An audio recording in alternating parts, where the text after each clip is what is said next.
আজকে তো বলতেই হচ্ছে নাকি ইন ফর ইন্ডিয়া, আও কারে চিনি কম। মনে হচ্ছে সত্যিই চাইনিজ মোবাইল কম করতে হবে। যাই হোক, ভাট না বকে সিম্পল টপিকে ঢুকবো। আপনি যতটা এক্সাইটেড আমিও ঠিক ততটাই এক্সাইটেড।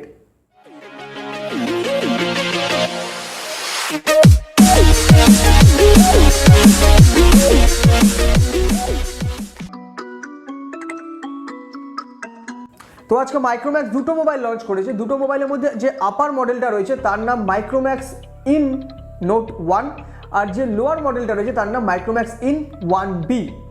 তো এই দুটো মডেলের মধ্যে সবার আগে আমরা আপার ভেরিয়েন্ট নিয়ে মানে আপার মডেল নিয়ে কথা বলবো। তার প্রথমে স্পেসিফিকেশন কী আছে সেটা বলবো, তারপরে তার প্রাইসিং কী আছে সেটা বলবো, তারপরে আমরা দেখবো সেই প্রাইসিং অনুযায়ী কোথায় স্ট্যান্ড করছে, মানে মার্কেটে কম্পিটিশন কী আছে এবং কম্পিটিটরদের অনুযায়ী কোথায় স্ট্যান্ড করছে সেটা নিয়ে আমরা কথা বলবো। যদি আমরা সবার আগে ডিসপ্লেতে আসি, ডিসপ্লেতে 6.67 ইঞ্চের একটা FHD প্লাস মানে ফুল এইচডি প্লাস রেজলিউশনের একটা বিউটিফুল পাঞ্চল ক্যামেরার সাথে ডিসপ্লে রয়েছে। এরপরে যদি আমরা আসি প্রসেসরে, তাহলে এই মোবাইলকে পাওয়ার করছে হিলিও মিডিয়াটেকের তরফ থেকে আর কি G85 প্রসেসর।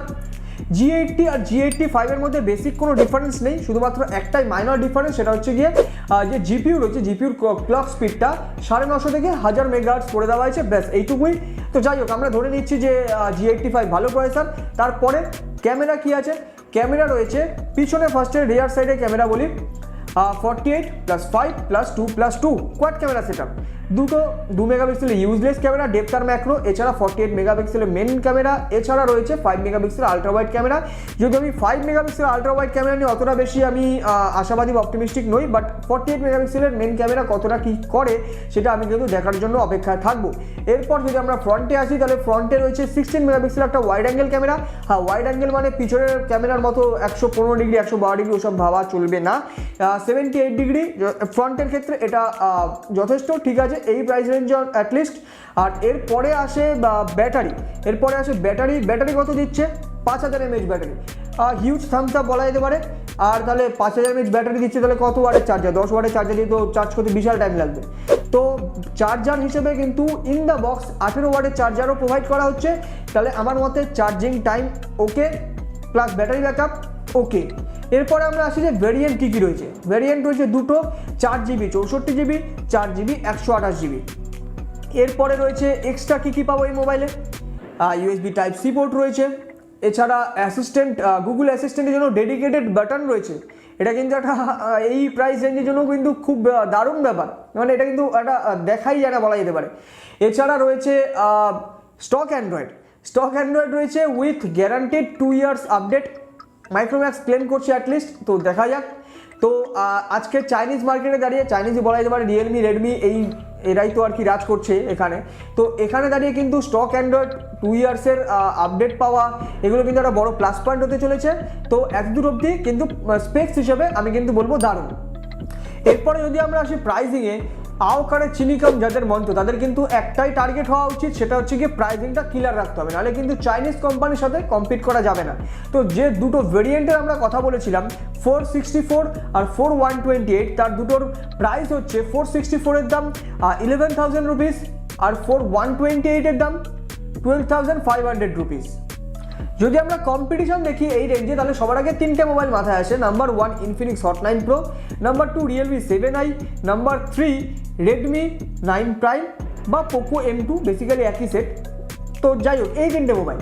এবার আমরা যদি স্পেক্স কম্পেয়ার করি, তাহলে আমরা দেখতে পাবো কোথাও HD রেজলিউশনের স্ক্রিন, কোথাও মিডিয়াটেকের P22 প্রসেসর, কোথাও চার্জার 10 ওয়াটের, কোথাও সেলফি ক্যামেরা মাত্র 8 মেগাপিক্সেলের।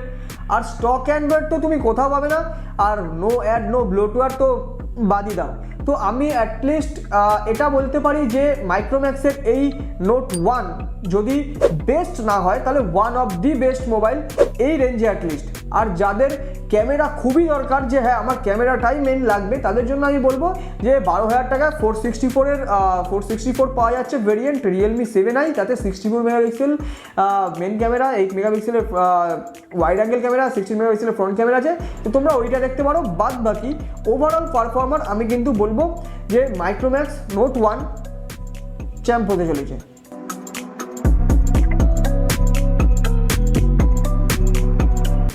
আচ্ছা, এরপর আসে আজকে লোয়ার মডেল যার নাম মাইক্রোম্যাক্স ইন 1B। নেমিংয়ের আমি কিছুই বুঝতে পারলাম না, তার কারণ 1A গেল কোথায়, যে 1B ডিরেক্ট চলে এলো।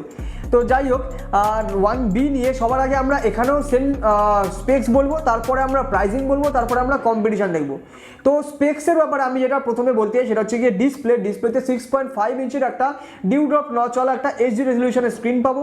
আর এই মোবাইলকে প্রসেসর বা কোন প্রসেসর পাওয়ার করছে, প্রসেসর বলতে এখানে রয়েছে একটা ডিসেন্ট পারফর্মার G35 মিডিয়াটেকের।